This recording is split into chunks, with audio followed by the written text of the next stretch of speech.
사도행전 11장 27절로 36절 말씀 보도록 하겠습니다. 그 이래가 거의 참에 아시아로부터 온 유대인들이 성전에서 바울을 보고 모든 무리를 청중하여 그를 붙들고 그때 이스라엘 사람들아 보라, 이 사람은 학제에서 우리 백성과 일족과 이곳을 비방하여 모든 사람을 가르치는 그 자인데 또 헬라인 데리고 성전에 들어와서 이 거룩한 곳을 더럽혔다 하니 이는 그들이 전에 에베소 사람 드로비모가 바울과 함께 시내에 있음을 보고 바울이 그를 성전에 데리고 들어간 줄로 생각함일러라. 문성이 소동하여 백성이 달려와 모여 바울을 잡아 성전 밖으로 끌고 나가니 그들이 곧 다치더라. 그들이 그를 죽이려 할 때에 온 예루살렘이 요란하다는 소문이 군대의 천부장에게 들리매 가급히 군인들과 백부장들을 거느리고 달려내가니 그들이 천부장과 군인들을 보고 바울 죽이기를 그치는지라. 이 천부장이 가까이 가서 바울을 잡아 두 쇠사슬로 결박하라 명하고 그가 누구이며 그가 무슨 일을 하였느냐 물으니 우리 가운데서 어떤 이는 이런 말로 어떤 이는 저런 말로 소리치거늘 천부장이 소동으로 말미암아 진상을 알 수 없어 그를 영내로 데려가라 명하니라. 바울이 청대에 이를 때에 무리의 폭행으로 말미암아 군사들에게 들려가니 이는 백성의 무리가 그를 없이 하자고 외치며 따라가미러라. 아멘. 빌립의 집에 전도자 빌립의 집에 왔을 때 딸들이 지금 얘기했었죠. 사람들이 이 사람이 분명히 예루살렘에 가면 환란을 한다. 그렇게 이야기를 했던 것도 분명히 있고, 바울이 이제 거기 아가보라는 곳에 가이사라에서 일곱 십자 중에 이제 들어갔을 때 빌립의 집에 들어갔을 때 천으로 예언하는 자들이었다고 말씀드리고, 그때 이제 거기서 이대로부터 아가보라는 선지자가 이대로부터 오잖아요. 그리고 그들이 얘기하죠. 바울이 띠를 가지고 와서 자기 수족을 잡아매고 말하기를 성령이 말씀하시되 예루살렘에서 유대인들이 이같이 이 띠 임자를 결박하여 이방인 손에 넘겨주리라. 그랬다. 그런데 보여주는 것입니다. 그것이 하나의 예언과 같은 거죠. 그렇게 될 것이라는 건 당연한 결과일 수도 있습니다. 네, 바울은 이제 죽음까지 각오하고 지금 예루살렘으로 갔기 때문에 그런 이야기를 이성에 들어가면 저 사람이라고 이 사람이 이성에 들어가면 저 사람 저 사람이라면 저기서 얘기하고 계속 그런 얘기가 들려왔거든요. 그러니까 바울의 마음에는 내가 로마도 가야 되는데 예루살렘을 통해서 가야 된단 말이에요. 근데 어떻게 갈 수 있는 방법이 있느냐? 어렵죠. 왜? 거기까지 가려면은 가야 되는 어떤 통로를 열 때 여러분 지금처럼 바울의 시대처럼 지금 바울이 전한 복음에 대해서 받아들이는 사람들은 참 큰 축복이지만 그렇지 않은 사람들은 그들이 바울을 전한 복음을 못 전하게 할 수 있는 절기의 기회잖아요. 그럼 바울은 어느 곳에 가서 위협을 받게 되니까 그 위협을 받지 않고도 로마에 이르는 방법을 선택을 해야 한단 말이죠. 그것이 이제 죄수가 돼서 황제에게 가서 판결을 받는 자가 되면 로마 군대들이 그를 보호해 준단 말이에요. 죄수니까 끝까지 가서 판결을 받게 하잖아요. 그래서 그 방법을 선택한 거죠. 하나님께서 그렇게 지혜를 주신 거죠. 그 방법을 지금 하고 가는 거예요. 그러니까 여기 잡혔다 그런 것이 바울은 여기에 대해서 성경에서 막 당황하거나 어떤 그 부당함을 막 호소하거나 이러지 않잖아요. 나중에 이야기하면 나오긴 나와요. 바울이 부형들아 공중 앞에서 공인 앞에서 이제 하면서 이렇게 이야기를 쭉 하는 것이 23장에 나오거든요. 지금 우리는 다시 22장에도 그 말씀이 나오잖아요. 부형들아 지금 우리가 여러분 앞에 변명하는 말을 들어라 그러면서 헬라말을 하는 그 사람에 대해서 이야기를 쭉 하고 있거든요. 근데 이제 여기서 37절, 그러니까 21장 37절부터 40절까지가 또 연결이 되어 있어요. 그대로. 우리 그 말씀을 쭉 보면 알 수가 있습니다. 결례의 날이 이제 찼습니다. 7일 동안 결례를 차서 아시아로 등대인들이 성전에서 바울을 보고 모든 일을 청정해서 그를 붙들었다. 이유가 뭐냐면 이스라엘 사람들아 도라. 그러면 자기들 지금 바울을 치는 도라는 뜻이죠. 이 사람이 어째서 우리 백성과 율법을 비방해서 모든 사람을 가르치는 자인데, 그러면 자기 민족의 독특성, 종교성 이런 것들을 아주 폄하해서 그를 비방했다라고 생각하는 거죠. 바울이 가지고 있는 복음의 위치는 그들이 가지고 있는 율법의 위치보다 높은데 자기들이 보기에는 율법을 비방한 것처럼 보이는 거예요. 지난주 주에 말씀드렸죠. 꼭 그런 식의 사고를 하는 사람들이 있다는 거죠. 그 말을 하는 건 아닌데 그 사람들에게는 육적인 것으로만 이해를 해서 할례를 하지 말라고 그랬다 그러면 비방한 거야. 율법을. 응? 성할례라고 그랬잖아요. 성령, 우리가 하나님의 아들이 되는 자리에 성령으로 하는 할례를 받아야 되는 거거든요. 그러니까 성할례가 아니라 실제로 할례를 하는 게 아니고 우리 하나님 말씀으로 할례를 해야 돼요. 에레미야서도 보면은 거기에도 마음에 할례를 받지 못해서 말씀을 못 알아듣고 있다고 얘기합니다. 그러면 할례가 육신한 할례만 있는 게 아니에요. 성경에. 그리고 이미 말을 했어. 에레미야 때도 마음의 할례를. 그러니까 그것은 성령의 할례를 율법이 명령하는 대로 할례만 행하는 그 한 가지에 딱 한계를 놓고 자기들이 하는 것을 하지 못하게 하는 것에 대해서 율법을 비방했다고 보는 거예요. 아주 원칙주의자들이죠. 복음 전혀 모르면서 자기들의 종교성만 강조하는 그런 자들하고 말합니다. 근데 이 사람이 더 악한 일을 했어요. 헬라인을 데리고 성전에 들어갔어요. 이것은 당시의 사람들은 성전에 이방인이 들어가면 그 이방인을 사형시켜야 됩니다. 죽여야 됩니다.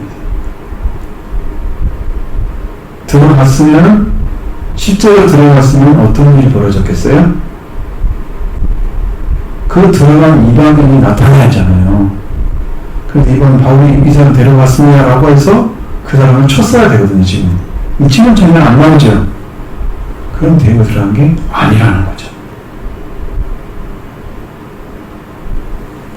근데 어떻게 해서 이제 그런 일을 했느냐, 그런 얘기를 했느냐라는 것이 이제 여기서 말하고 있는 내용 중에서 증명이 되죠. 거룩한 곳을 더럽혔다. 성전에 헬라인을 데리고 와서 헬라 성전에 들어가서 이 거룩한 곳을 더럽혔다. 그러니까 못 견디는 거죠. 왜냐하면 그들이 전에 에베소에서 에베소 사람 드로비모가 바울과 함께 친해 있는 것을 보았다 이거죠. 그럼 바울과 함께 이 헬라인, 그러니까 에베소의 사람 드로비모가 같이 들어갔다고 그냥 생각을 하는 거예요. 여러분, 이런 오해를 가지고 바울을 박해하는 아주 신기한 일이 벌어졌습니다. 확인도 안 된 일이 벌어졌습니다.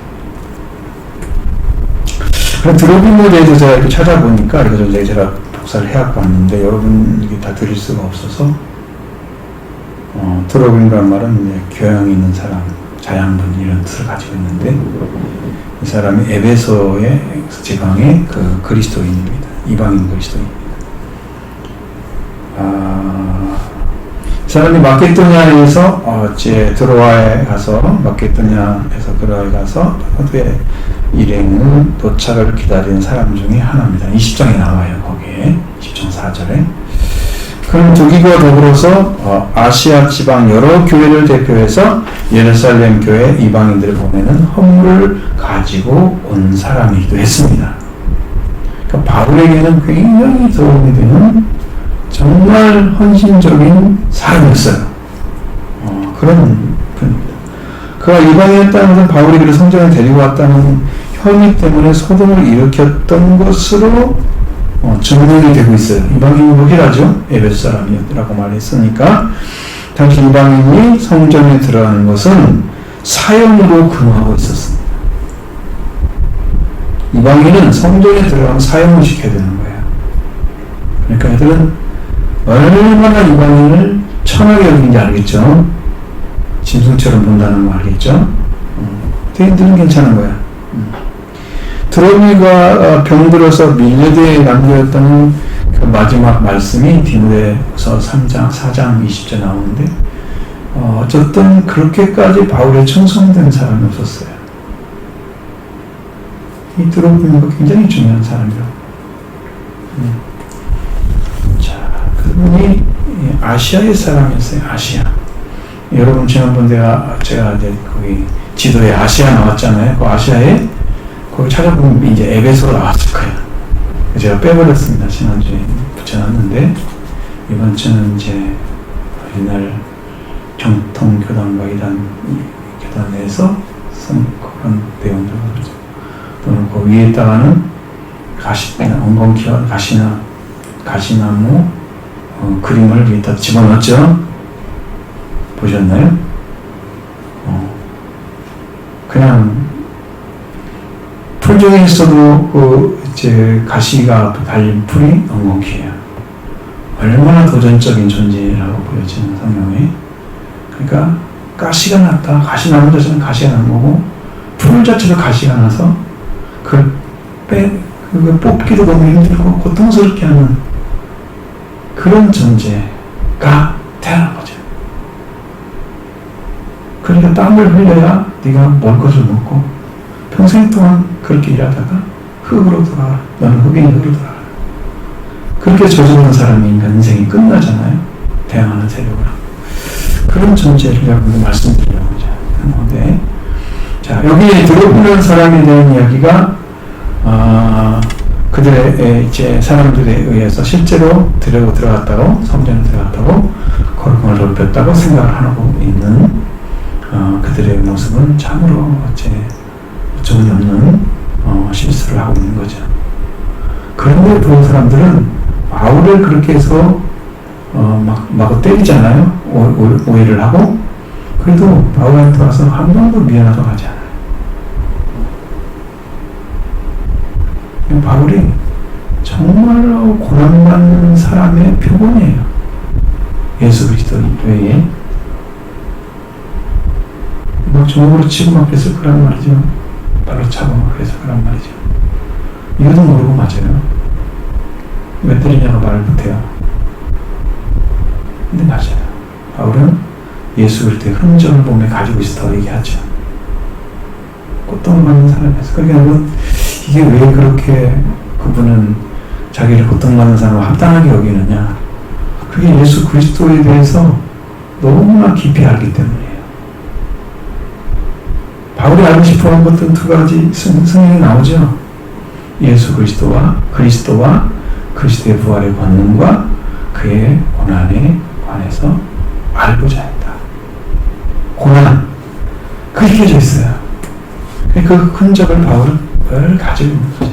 매를 맞아도 흔적이 남고 짐승에게 찍혀도 흔적이 남고 동족에게 매를 맞아 수립해도 흔적이 남고 바울은 그런 것을 합당하게 여겼어요. 여러분 나를 때리는데 그걸 합당하게 여기는 사람 그건 나를 공격하는 게 아니고 예수님을 공격한 거죠. 나를 공격하면 예수님을 공격한 거예요. 그러니까 바울이 생각을 그러니까 내가 주님의 흔적, 그리스도 흔적, 예수의 흔적을 가지고 있다고 이야기를 한 거예요.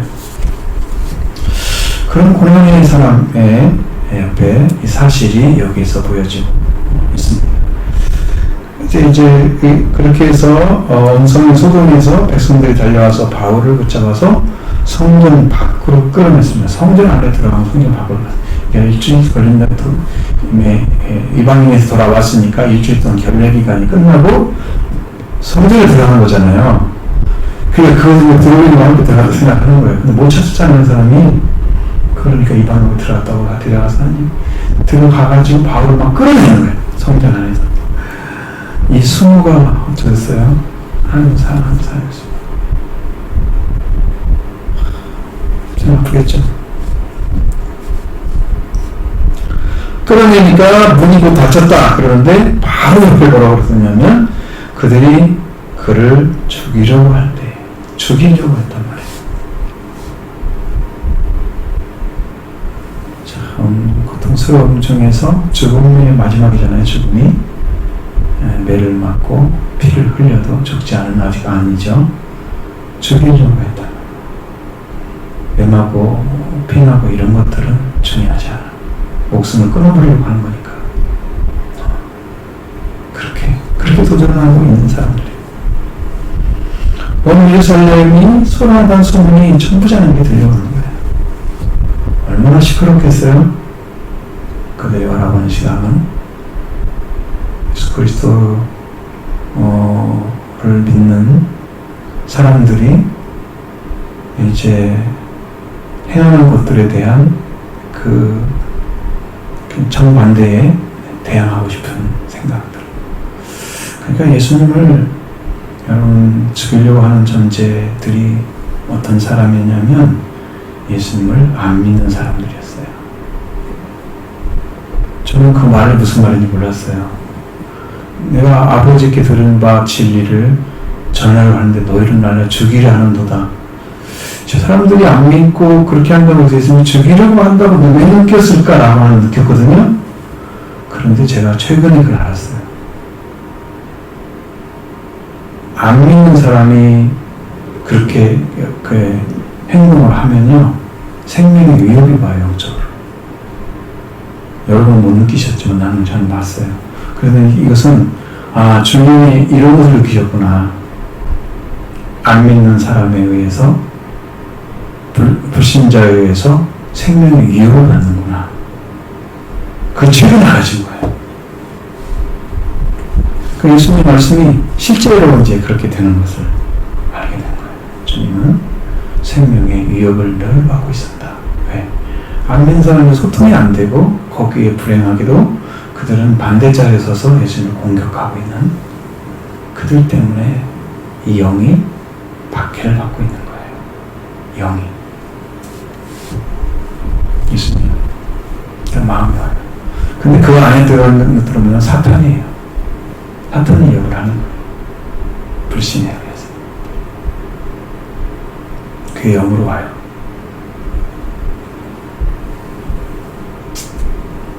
주님도 고통스러웠을 거예요. 라고 생각을 해요. 이런 상황이 딱 펼쳐질 때 천부장이 백부장들과 군인들을 데리고 달려오는 거예요. 이 사람이 어쨌든 군대가 주변에 있다고 하는 것은 그 지역을 지키기 위한 어떤 최고의 수단이잖아요. 군대에 동원하는 것은. 그러니까 군인들이 있다는 것은 이제 거기에 소요를 다 잠재우거나 일어나지 않게 그런 일을 하는 일에 이제 그들을 필요로 하기 때문에 군대를 제공함으로써 그것을 다스리고자 하는 그런 의지가 포함되어 있는 거죠. 데리고 왔습니다. 그리고 그들이 천부장과 군인들을 보고 바울을 치고 있는데 때리고 있는데 그때 그치는 데리고 나와서 막 팬 거죠. 막 팬 거죠. 왜 맞는지 몰라요. 트로이를 데리고 갔다는데 증거도 없는데 맞아요. 그러면 바울이 항의를 할 수 있을 것입니다. 뭐라?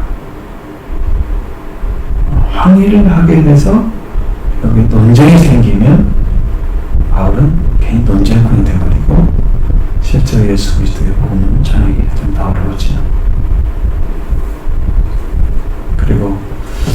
바울이 죄인이 되지 않고 있으면 로마에 가서 판결을 받으려면 황제 판결을 받으려면 가야 되는데 거기 안 가도 되잖아요. 그럼 아무 일도 안 생기는 거죠. 이 사람들에 대해서 바울이 아무 말도 안 하는 거야. 막고 있는데 그러니까 천부장이 저 사람들이 공격하는 걸 보니까 천부장이나 이런 사람은 다 유대인 쪽에 서 있을 거 아니에요. 이 사람은 유대인이 아닌 줄 알죠.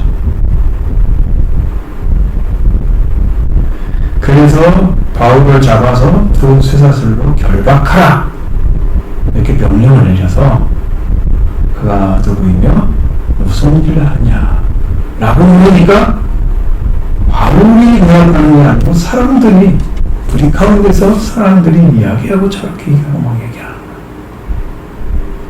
자기들의 생각을 막 얘기하는 거야. 얼마나 두서가 없겠어요? 이 사람 저 사람 얘기하면 복잡하죠. 근데 제일 핵심이 뭔지를 모르겠어. 뭘 주장해서 이 사람이 맞고 있는지를 모르겠는 거예요. 이게 문제야. 왜 맞는지 모르고 맞고 있고 지들 왜 때렸는지 모르고 때리고 있는 거야. 그럼 예수님 하실 때 어땠어요? 사람들이 뭐 알고 계산하고 매를 때렸겠어요? 뭘로 때리죠? 예수님 때리죠. 예수님은 거기에 대해서 양이 매를 먼저 끌려가는 것처럼 다같이 끌려가는 것처럼 그냥 끌려가고 말고 매를 때리는 것에 대해서 대응하지 않잖아요. 그러니까 온갖 곳에 상처가 나고 피투성이가 되어버린 거예요. 그게 맞는 거예요. 근데 영으로도 보는 게 있어요. 그러니까 그런 것들이 이제 싸움이에요. 영의 싸움에서 내가 승리를 해야 돼. 여기서. 그리고 무리들이 어떤 이런 말로 뜨는 소리를 치고, 저런 말로 소리를 치고, 그러니까 천문을 속에서 소돔으로 이제 인해서 진상을 할 수 없다 그랬어요. 진상을 해야지. 왜 이런 상태에 이런 상태가 됐는지, 왜 이것을 이렇게 하고 있는지, 이 사람이 이렇게 매를 막 때리고 있는지 이걸 알아야 되는데, 그래 어떤 그걸 이제 그를 안내를 해서 이건 정상적이네, 이건 아니네, 이걸 얘기를 해줄 수 있잖아요. 그런 것을 할 수가 없어. 그래서 그를 군대들이 머물고 있는 곳으로 영내로 데려가는 거예요. 주둔지 안으로 끌고 들어가죠. 바울이 내려와서 청대에서 비롯된 무리의 폭행으로 인해서 그가 아마 걷지를 못하거나 약간 힘들었던 거죠. 매를 때렸기 때문에. 그래서 내려오는데 힘든 거예요. 청대를 걸어가는 것 같다. 많이 말했다는 뜻이죠.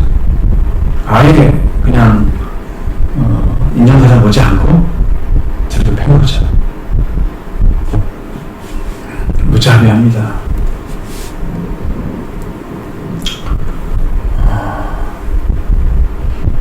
근데 이제 예수님 위해서 이렇게 매를 맞으면 여러분 성경에는 매를 맞는다 써있지 않고 내 이름을 위해서 박해를 받는 자는 여기 써있잖아요. 나로 인하여 욕하고 내 이름을 위해서 박해를 받은 자는 복이 있다. 여러분 이 자체, 근데 여기는 매를 때린다는 건 안 나와요. 예수님 말씀하신 것은. 근데 여기는 매를 때려요. 박해 안에 매를 들어갈 수 있겠죠. 매를 때립니다. 여러분 그것은 복 있는 사람이에요. 왜? 그가 진짜이기 때문에 가짜 그렇게 하는 거거든요. 알지 못하는 자들. 아무 관계도 없이 일도 아무 상관도 없는 사람, 그러니까 하나님 관계 아무도 없는 사람이 이런 사람이 이라고 바울처럼 누가 매를 때리겠어요? 매를 맞는 사람은 그것은 하나님께 속한 자이기 때문에 맞는 거죠.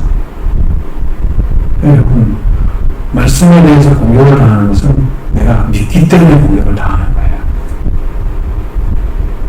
제가 젊었을 때 얘기하면 우리 동기들, 고등학교 교회 동기들이 저를 만나면 저를 공격을 해요.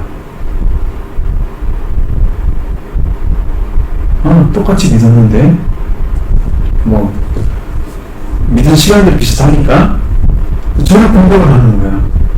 제가 지들한테 뭘 잘못한 일도 없고 지들한테 무슨 주장을 해서 뭐 머리를 숙이고 그런 일도 한 적도 없는데 나를 공격을 하는 거야. 제가 믿고 있다는 거지. 알았어요. 나는 참을 믿고 있는 거지. 그러니까 공격을 당하고 매일 맞는 거예요. 근데 거기에 대해서 부당하다고 생각하지 않았어요. 응? 전 나쁜 놈들이야 이렇게 생각하지 않았어요. 왜 저들이 안 믿고 있지? 이렇게 생각을 했어요.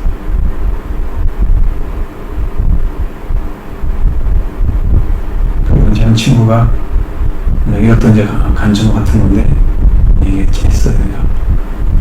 들어본 분도 있을 건데 시내를 갔다 오면서 버스를 타려고 옛날에는 뭐 30분 이렇게 한 대씩 차 있잖아요. 그러면 그 시간에 기다려야 하잖아요. 올 때까지. 근데 그 친구도 이제 버스를 타려고 시간 전에 왔어요. 내가 먼저 서 있었는데 그 친구가 온 거예요. 그래서 제가 한마디만 딱 했어요. 너는 지금까지 뭘 믿었냐 이렇게 딱 한마디만 했어요. 저를 다방에 옛날 다방이잖아요. 제가 저기 때만 그래서 그 세 사람이 나를 공격을 했잖아요. 참. 그러고 나서 이제 이 볼일 보고 돌아오는 시간이 뭘 믿었냐 그랬더니 그것이 망치로 머리를 때리는 정도로 아픔이었나 봐요. 나는 몰랐죠. 나중에 이제 알게 된 거예요. 우리 그 안에 있었던 사람들 중에서 이제 대화를 하게 됐는데 그때 그 이야기가 온 거예요, 저한테. 저는 그냥 믿은 대로만 얘기한 거지. 그런데 공격의 의사가 전혀 없었던 거죠. 망치 얻은 것처럼 뒤통수가 띵하니까 그날 저녁에 교회를 갔다고 합니다. 그러니까 가가지고 갔는데 나는 지금 뭘 믿고 있는가 이제 확인하는 거야. 하나님께 몰랐어요. 울었는지 어떻는지 막 그런데 저희는 환상을 봤는데 어린 아기가 이렇게 기어가는 모습 보여주시대요. 이게 너다.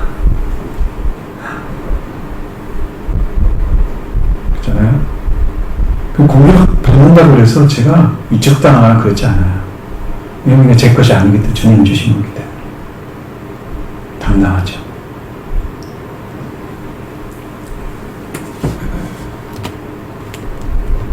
우리 교회에서는 뭐 박사들도 있고 대학교 나오고 뭐 공부한 사람도 있고 막 그러잖아요. 상당히 보면 똑똑해요. 이야기하는 것이.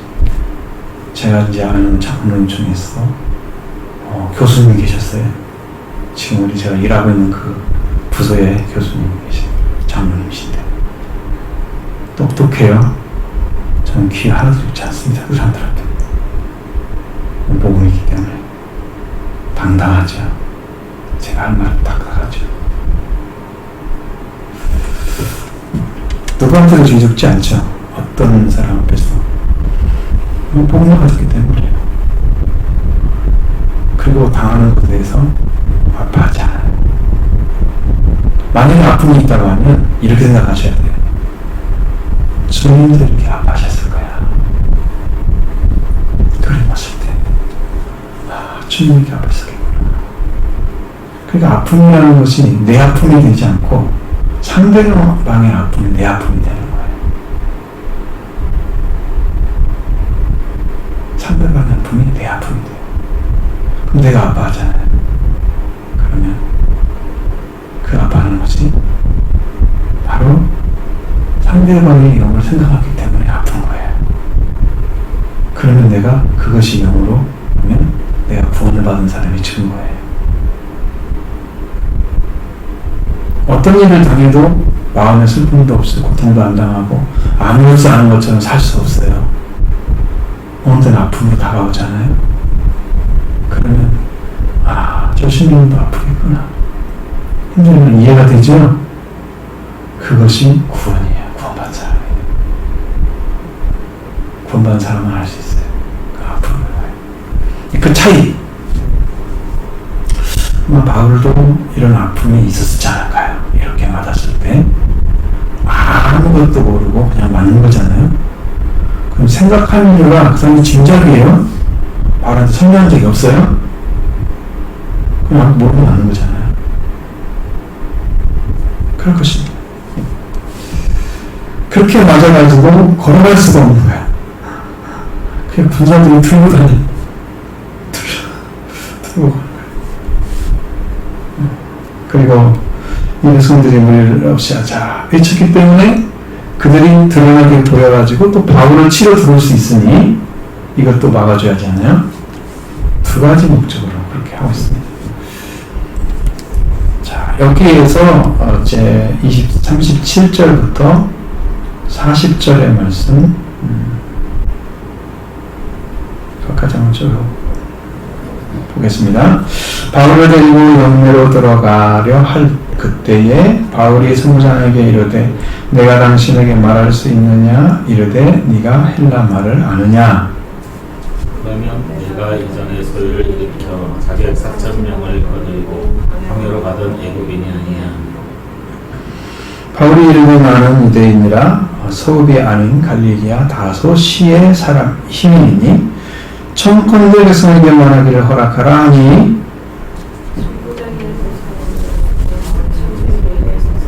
세상에 손짓하여 매우 조용히 하는데 허리 말고 말하냐. 아멘. 이 말씀까지 보시죠. 그 22절에는 이제 이야기하는 내용이 나오잖아요. 그건 말할 필요가 없죠. 그건 왜냐하면 연결시켜야 되니까. 여기는 잘라져 있긴 한데 여기 보니까 이제 바울에 대해서 의문을 하는 사람들은 이 말을 천부장이 하는 어떤 말들을 바울이 알아듣는지 못 알아듣는지가 궁금했던 거예요. 헬라말을 네가 아느냐? 라고 물어봤어요. 다 알아들었죠? 헬라말로 가르쳤을 건데 외국에 가면 오늘날 우리가 영어로 가르치는 것처럼 했을 텐데 그때 이 사람이 헬라어가 아주 능통한 사람이잖아요. 그래서 성경을 편지를 쓸 때 다 헬라어로 쓰잖아요. 근데 그 말을 모를 리가 없죠? 합니다. 분명하게. 그리고 내가 이전에 소유를 일으켰던 저 자격 4,000명을 거느리고 광야에 갔던 그런 애굽인이냐고 물어봤습니다.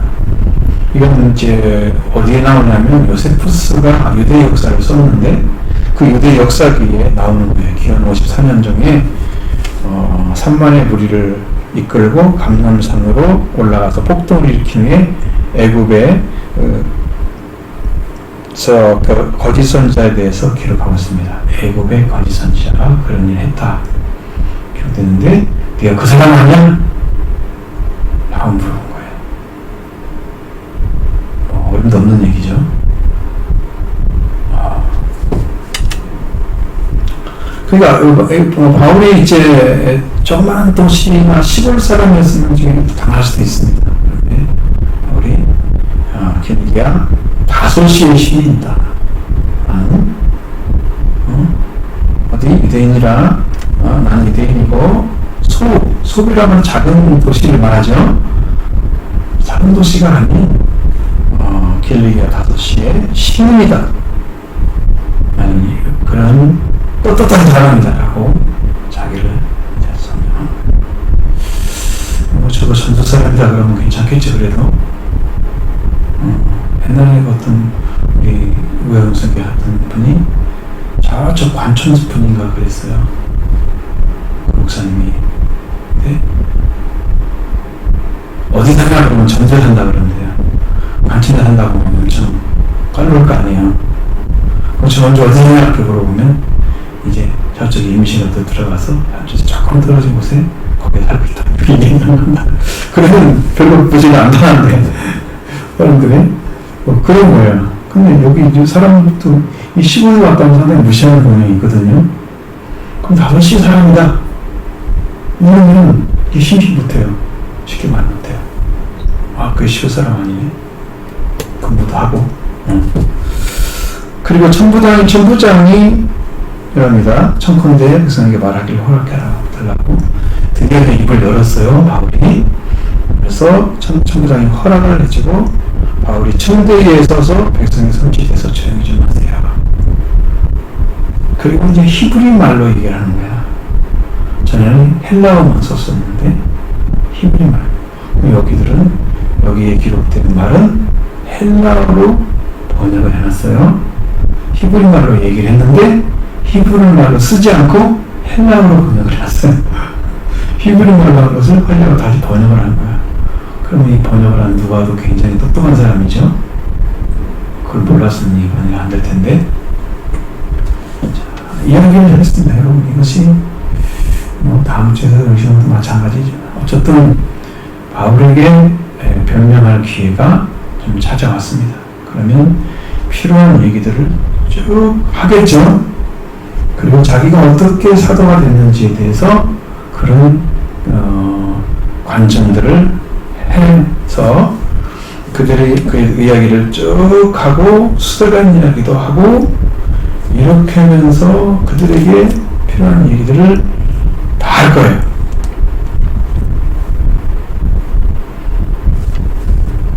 아주 정확하고 정직하게 자기 경험을 말씀 앞에 할 거예요. 그러니까 나는 그런 예고백 거짓 선지자 그런 사람 아니야. 나는 확실하게 이렇게 하나님의 부르심을 받고 이렇게 하나님을 하고 있는 사람이야 라고 분명히 자기 입장을 밝힐 거예요. 그럼 유대인들이 어느 정도는 인정하는 사람들은 수그러지겠죠. 근데 이게 천부장한테 잡혔으니 이게 죄가 없어지진 않아. 그래서 이제 끌려가게 되는 거죠. 그럼 여기에서부터 바울은 로마행이 지금 이루어지고 있는 거죠. 바울도 로마도 가봐야 하리라 했던 그 말이 이제 이루어지기 시작했어요. 이제 여러분들과 함께 교회가 말씀으로 세워져 가면 하나님의 일을 진행시켜서 여러분도 복음을 받고 우리들이 증인 삶이잖아요. 목적이 지금까지 우리 목표를 달성해서 여러분도 최소한의 복음을 속죄와 부활의 은총만 입었어도 여러분은 이야기할 수 있습니다. 누구한테 떳떳하게. 이 교회는 이걸 전하고 이런 삶을 살게 해서 하나님의 거룩한 아들, 딸로 부활시키는구나. 예수 그리스도의 부활을 신경 속에 넣어주는 거야. 회개시켜서. 이 길을 여러분이 지금 곱게 하려고 지금 하는 거예요. 그런 말씀 전할 수 있죠? 청년의 삶이. 우리 교회도. 바울은 로마에 가봐야 하리라. 그 말이 이루어졌잖아요? 저는 여러분의 청년의 삶이 이루어지기 원합니다. 저는 그렇게 돼서 적어도 여러분이 어린아이라도 가르칠 수 있는 마음의 말씀이 있으니까 심령이 영이 역사하고 그래서 확신을 가지고 얘기하고 잘할 수 있는 그런 신앙이 된다면 최고죠. 여러분 볼 받은 것입니다. 오늘 들은 말씀, 오전의 말씀도 여러분이 정확하게 이해하신다면 내가 어떤 신앙을 가져야 되는가는 그냥 나와요. 그 말씀 안에서. 왜 가져야 한다 하려고? 어리석은 자가 되지 않는 길도 찾았죠. 지혜로운 자의 삶을 예수님이 말씀해 주셨습니다. 그 길을 어떻게 따라가느냐? 안 되면 기도하세요. 잘 모르겠으면 기도하세요. 그분한테 오시면 저도 이제 성령께서 일하시는 대로 다 가르쳐 드릴게요. 왜? 그건 알아야만 되니까 그러죠. 모르고 갈 수는 없어요. 안 배우고 모르죠. 성령께서 열어주는 대로 여러분 전하면 여러분이 또 마음이 열려서 말씀 붙잡고 세워져 갈 거예요. 그러면 복 받는 길은 여러분한테 열려져 있습니다. 구원 아니면 멸망인데 둘 중에 하나인데 성경이 회개가 이루어지느냐에 따라서 달라질 것입니다. 회개를 하고 들어와서 변화를 받고 그 다음에 이제 말씀이 인도하는 대로 따라갈 수 있는 준비가 된 사람은 그 구원이 지켜질 거예요.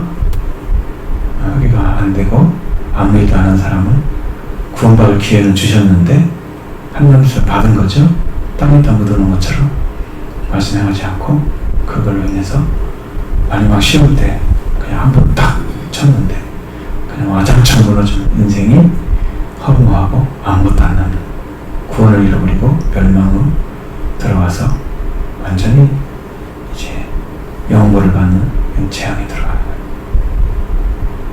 좋지 않을 거예요. 대신에 여러분이 그 어떤 걸 하라고 성경에서 말하고 있는지는 아시겠죠?